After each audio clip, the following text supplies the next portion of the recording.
Naye askofu mpya wa jimbo hilo John Nade ameomba serikali kuungana na taasisi za dini, lengo likiwa ni kudumisha amani na kurejesha matumaini kwa Watanzania.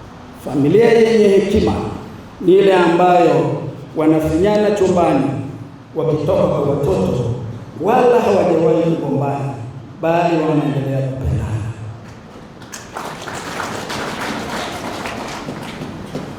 Mipasho inayotokea katika mitandao ya kijamii ambayo inaleta chuki ndani ya mioyo ya watu inahitaji kutengenezwa ili taifa letu liwe na umoja, upendo na amani.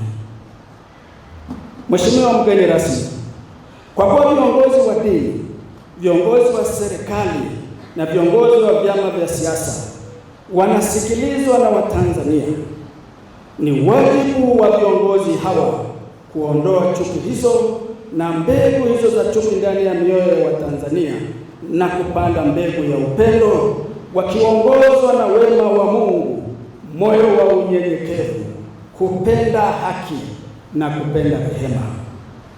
Neno la Mungu katika Mika 6:8 linasema hivi: Ee mwanadamu, yeye amekuonyesha yaliyo mema, na Bwana anataka nini kwako ila kutenda haki na kupenda rehema na kwenda kwa unyenyekevu na Mungu wako.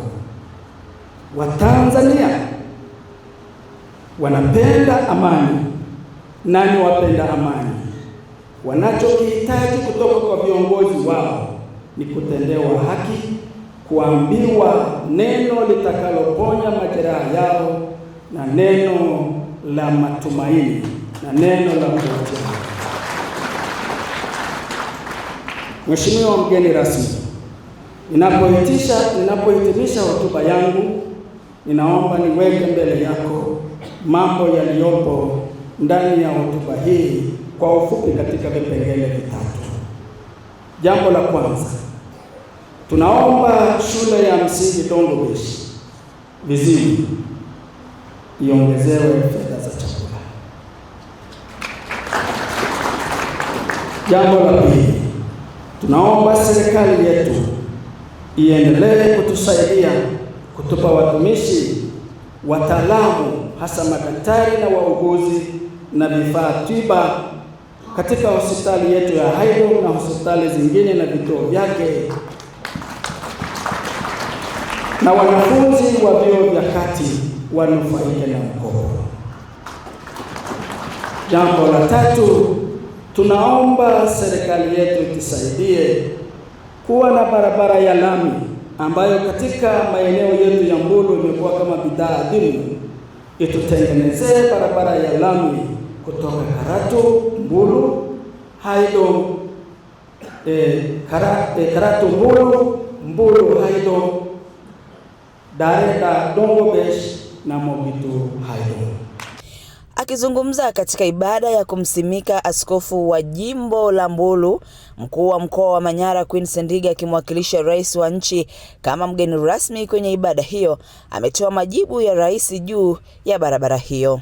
Ongeza askofu mteule na msaidizi wake mteule kwa kuitikia wito wa Mungu na kuaminiwa katika jukumu hili zito la kuchunga kundi la Bwana.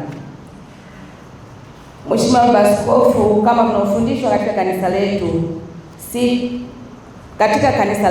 uaskofu si cheo tu bali ni heshima, lakini pia ni wito na utumishi wa kujikana nafsi yako na kubeba msalaba kwa ajili ya kanisa na watu wa Mungu. Uongozi wa kanisa si nafasi ya heshima tu, wala si nafasi ya kujidai nayo, bali ni wito wa kujitoa na ni dhamana nzito inayohitaji unyenyekevu, busara, hekima, upendo na moyo wa kutumikia watu wote bila kuwa na ubaguzi. Ndugu waumini na viongozi wa kanisa, katika mila na mafundisho ya kanisa la Kilutheri, askofu ni mchungaji mkuu, mwalimu wa neno la Mungu, msimamizi wa sakramenti na mlinzi wa mafundisho sahihi ya kanisa. Hivyo hivyo, askofu na msaidizi wa askofu wanaitwa kuwa mfano wa imani, maadili na unyenyekevu, wakiongozwa na neno la Mungu kwa matendo, kama Kristo alivyolifundisha kanisa katika Biblia, kitabu cha Timotheo wa kwanza 4:12 na 13 inasema, nami ninanukuu: mtu yoyote asikudharau kwa sababu ya ujana wako, bali uwe kielelezo kwa waaminio katika neno, katika mwenendo, katika upendo, katika imani na katika usafi, hata nitakapokuja. Ufanye bidii katika kusoma, kuonya na kufundisha. Mstari huu wa Biblia unatoa msisitizo wa mkazo wa viongozi wa kiroho kuwachunga wanakondoo na kuwashirikisha kwa neno la Mungu katika kuwajaza imani na kumwamini Kristo kama mwokozi wao. Tunasoma Matendo ya Mitume 20:28.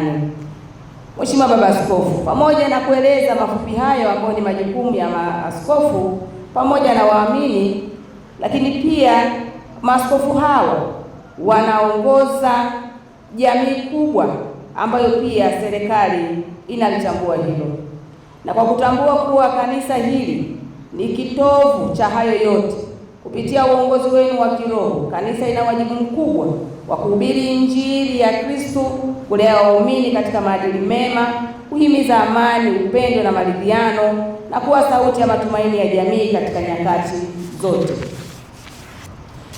Mheshimiwa Baba Askofu, nyakati hizi hasa ni zile nyakati ambazo tunapitia changamoto za kijamii, kiuchumi na kimaadili.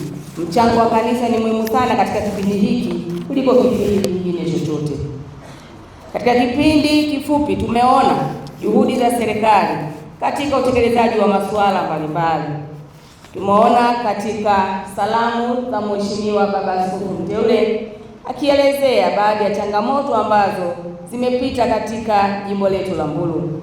Lakini katika kipindi hiki, Mheshimiwa Baba Askofu, serikali yetu ya Jamhuri ya Muungano wa Tanzania imetutengea zaidi ya shilingi bilioni 370 kama mkoa wa Manyara kwa ajili ya kutekeleza miradi mbalimbali ya maendeleo na kuhakikisha kwamba huduma hizi zinapatikana kikamilifu, na pia imekuwa ikikaribisha taasisi na sekta binafsi kushirikiana katika kuhakikisha kwamba tunawahudumia wananchi wa mkoa wa Manyara. Niwapongeze sana KKKT Dayosisi hii ya Mbulu, kwani imeendelea kuwa nguzo muhimu ya maendeleo kwa wananchi wa mkoa wa Manyara na katika maeneo ya jirani, hasa kupitia huduma mbalimbali ambazo tumezisikia hapa zikielezewa kwa undani wake na Mheshimiwa Askofu mteule. Tunafahamu hospitali ya Haydom Lutheran kwa miaka mingi kwa pamoja na serikali imeendelea kufanya kazi kubwa, lakini hospitali hii ilianza kuja kabla serikali haijasambaza huduma za afya kikamilifu katika wilaya ya Mbulu.